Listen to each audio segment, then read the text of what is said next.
Els pressupostos no són el principi d'un projecte.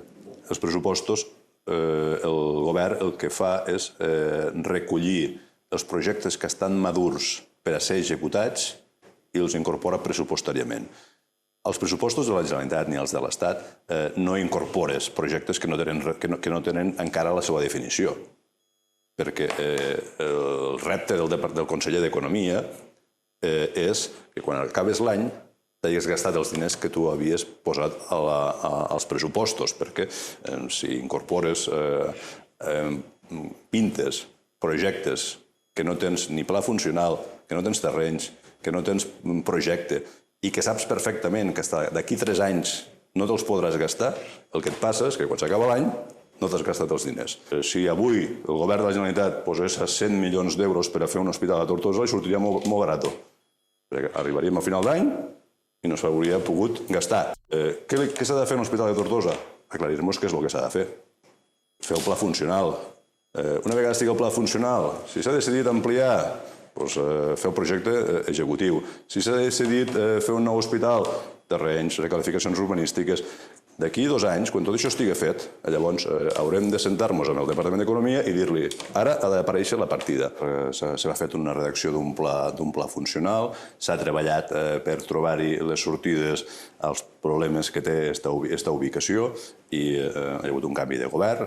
Al mig del canvi de govern hi ha hagut una proposta de replantejar la solució i a partir d'aquí s'han parat les màquines, com bé sabeu, i se torna altra vegada a la casella de sortida.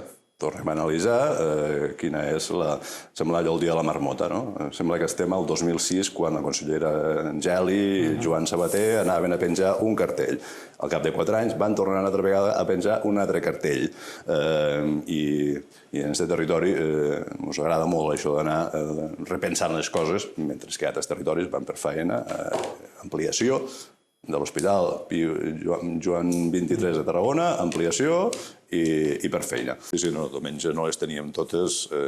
Evidentment, aprovar els pressupostos és molt important per a la sostenibilitat d'un govern i, per tant, hi havia motius més que sobrats per tenir unes elevades expectatives en què es pogués acabar tancant aquest acord amb els comuns, però des de la perspectiva territorial, i jo personalment, que poca broma, porto treballant en aquest projecte des del 2014, per tant estem parlant de 7 anys, picant pedra, intentant-ho diverses vegades per aconseguir que arribéssim on hem arribat. Evidentment, diumenge, quan s'estava acabant de perfilar el possible acord amb els comuns i les desavinences internes dins del govern que han sigut públiques i notòries, al final haver-ho pogut tancar, que de fet se va tancar ahir la nit, avui dijous, ahir la nit es va acabar ja de definir i concretar les esmenes i en aquest sentit molt contents i molt satisfets